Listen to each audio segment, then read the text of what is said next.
भवसंभव भीति भेदनम सुख संपत् करुणा निकेतनम व्रतदान तप क्रिया फलम सहजानंद गुरुं भजे सदा वर्णिवेश रमणीय दर्शनम मंदहास्य रुचिराननाम्बुजम पूजितं सुरनरोत्तमे मुदा धर्मनंदनमहं विचिन्तये त्वं सुकान्तभृतं कान्तं त्वं कान्तं सर्वदोगतं त्वं गते त्वे गदेवत्वं त्वं वन्दे भक्तिकासितम्। सर्व अवतारी सर्व कारणना कारण આપણા સૌના મોક્ષદાતા સર્વોપરી સર્વ અવતારી સર્વ કારણના કારણ અને સમગ્ર સંપ્રદાયના પરમ ગુરુ એવા શ્રી લક્ષ્મીનારાયણ દેવ હરિકૃષ્ણ મહારાજની છત્ર છાયામાં પવિત્ર ગુરુ પૂર્ણિમાના પાવન પ્રસંગે અત્રે રઘુવીરવાડીની અંદર સમસ્ત સ્વામિનારાયણ સંપ્રદાય ધર્મકુળ આશ્રિત વાલા સંતો અને હરિભક્તોના માધ્યમથી આયોજિત ગુરુ પૂર્ણિમા મહોત્સવના ઉપક્રમે જેમની છત્રછાયાની અંદર આ સંપ્રદાય સુરક્ષિત અને સુદૃઢ રીતે ભગવાન સ્વામિનારાયણના ઉદ્દેશને આગળ વધારી રહ્યો છે, જેમનું નેતૃત્વ, જેમનું શિરછત્ર આપણને સૌને હૂંફ, વાત્સલ્ય અને બળ પૂરું પાડે છે એવા સનાતન ધર્મ ધુરંધર, ધર્મ માર્તંડ, ધર્મ ભાસ્કર, પરમ પૂજ્ય શ્રી લક્ષ્મીનારાયણ દેવ પીઠાધીશ્વર 1008 આચાર્ય શ્રી અજેન્દ્ર પ્રસાદજી મહારાજ શ્રી પરમ પૂજ્ય પિતાશ્રી ઉપસ્થિત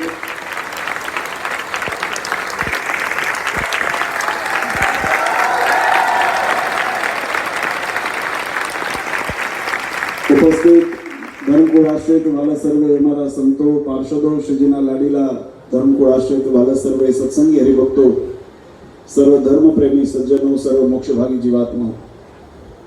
દરેક ભક્તજનોને અમારા હૃદયપૂર્વક જય સ્વામિનારાયણ। વાલા ભક્તો,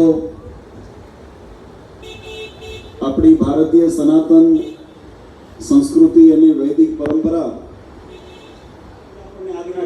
મહારાજ કહે કે અમારે આ 5 વસ્તુ જો તમે જાણી હશે તો કોઈ દિવસ તમારું મન પણ જો મૂંઝાતું હશે ને તો તમને આ શાસ્ત્રમાંથી સમાધાન મળશે, તમને આ સત્સંગની રીતમાંથી સમાધાન મળશે। અને અમે પણ એ જ કહીએ છીએ કે જ્યારે પણ મન મૂંઝાય ત્યારે કોઈની વાતને ન અનુસરશો, ભગવાન સ્વામિનારાયણની શિક્ષાપત્રી, વચનામૃત લેખ અને સત્સંગી જીવન ગ્રંથને અનુસરશો ને તો આપણા તમામ મૂંઝવણોમાંથી વિઘ્ન પાર થશે।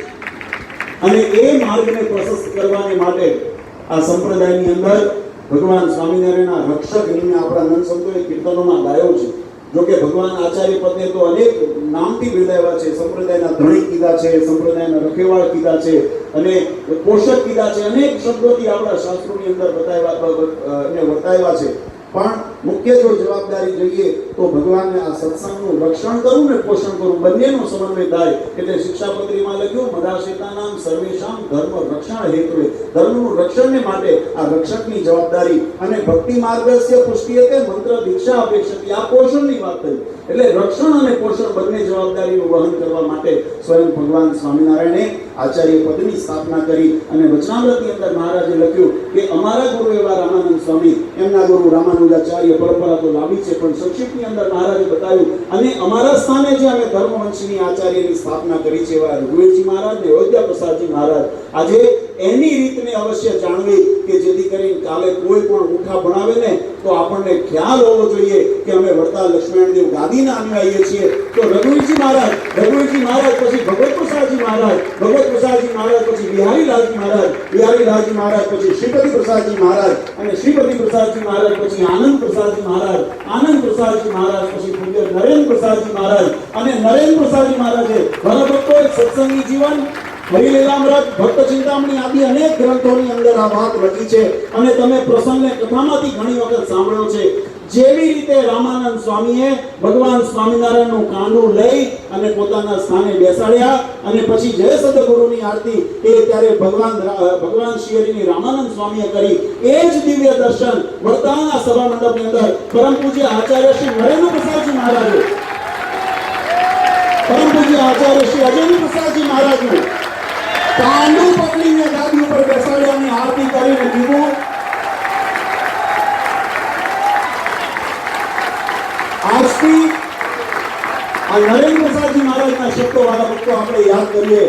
આ સ્થાન ઉપર રઘુવીરજી મહારાજથી લઈને પોતાના નામ સુધી આનંદ પ્રસાદજી મહારાજના નામ અને મહારાજ કીધું એમનો વેલો હું, અને વેલો હોય ને એટલે એની જળ સાથેનું જોડાણ હોય ત્યારે વેલો કહેવાય.